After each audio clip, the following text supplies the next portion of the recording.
porfiriato es un periodo de más de 30 años, como les decía al comienzo, de cierta estabilidad, una estabilidad económica y política, luego un siglo XIX bastante de guerras, de dificultades para la consolidación de una nación y sobre todo una preponderancia de poderes regionales que impedían también que se lograra una consolidación nacional. El porfiriato durante mucho tiempo, bueno, no fue un tema de estudio, sobre todo después de la Revolución Mexicana. Acabo de pena un poco hablar de la producción historiográfica sobre el porfiriato. Del porfiriato se comienza a estudiar más a partir de la segunda mitad del siglo XX, con mayor detalle a partir de los trabajos de Daniel Cosío Villegas, de la historia de México y demás, cuando comienza a hacerse un trabajo más detallado sobre este periodo que había sido marcado como esto es lo que no se tiene que estudiar porque es el viejo régimen y fue lo que la revolución triunfante desplazó. Entonces, por lo tanto, sí se había estudiado el estudio del porfiriato durante mucho tiempo y lo que de alguna manera sí se va a recuperar de la segunda mitad del siglo XX, los historiadores van a comenzar a trabajar más y en la actualidad, como les decía al comienzo, una serie de trabajos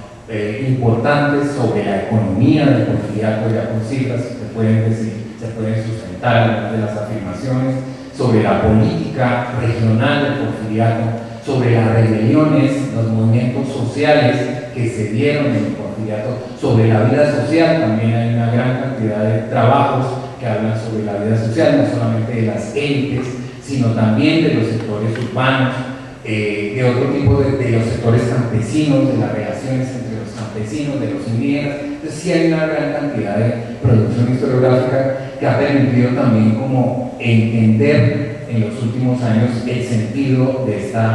periodo de la historia de México y su importancia de alguna manera para la consolidación de un Estado nacional. Es un periodo también de cierta relativa estabilidad mundial y de consolidación de ciertas potencias a nivel internacional. Si pensamos, ahí se está unificando, se unifica el imperio alemán, se unifica, ya hay una consolidación de Italia también, Gran Bretaña. Tenemos una serie de potencias en las cuales no figura una más que la otra, Gran Bretaña, Alemania, Francia, tenemos a Estados Unidos también, que se están consolidando en este momento y que sobre todo también se están expandiendo en el mundo, mientras que, bueno, no se están expandiendo en Latinoamérica, sí su influencia, pero no políticamente como ocurría en Asia, en África o en parte o en Oceanía, donde había una división casi del mundo entre las potencias europeas, había una influencia directa de las grandes potencias europeas en gran parte del mundo occidental, del mundo de Asia, del mundo oriental también y de África. Hay una consolidación también de estos imperios en primer lugar y de estas potencias que de alguna manera durante un periodo de cierta estabilidad. Estamos hablando antes de la Primera Guerra Mundial, después de las guerras del siglo XIX, como es un periodo donde no hay muchas confrontaciones entre las grandes potencias o confrontaciones entre grandes potencias. Hay una definición clara de unas áreas de influencia de cada una de estas potencias, le repito, en otros continentes, y también van logrando una mayor integración económica mundial a partir del mejoramiento en las tecnologías de las comunicaciones y los transportes. El siglo XIX, sin lugar a dudas, es el siglo de las comunicaciones y del mejoramiento de las comunicaciones y los sistemas de transporte.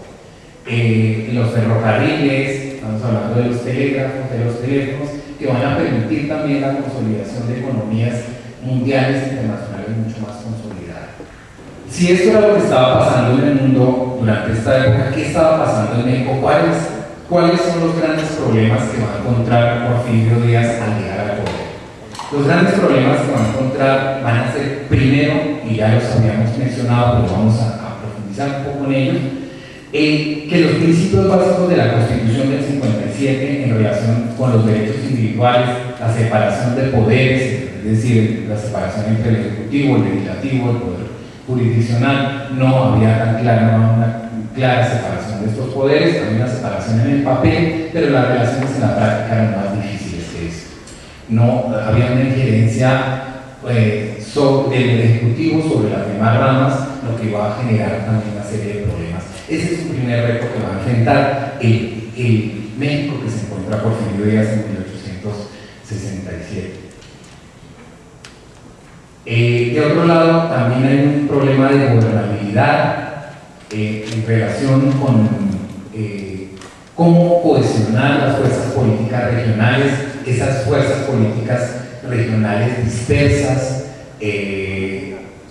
cómo hacer para que estos líderes regionales se inscriban en un proyecto nacional, cómo llevarlos hacia un proyecto nacional. Entonces, por otro lado, también tenemos este problema. Creo que me equivoqué ahora, digo 1867, no es 1867,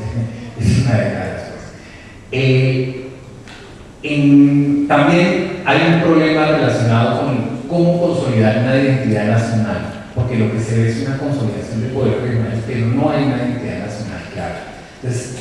ese es otro de los problemas. También la aplicación a la letra de la Constitución liberal también se veía afectada porque había también unos detractores que consideraban que no debería haber tantas libertades, que no debería haber esa separación tan clara de poderes, es decir, que también se van a enfrentar con los detractores de la Constitución liberal, que van a querer como también meter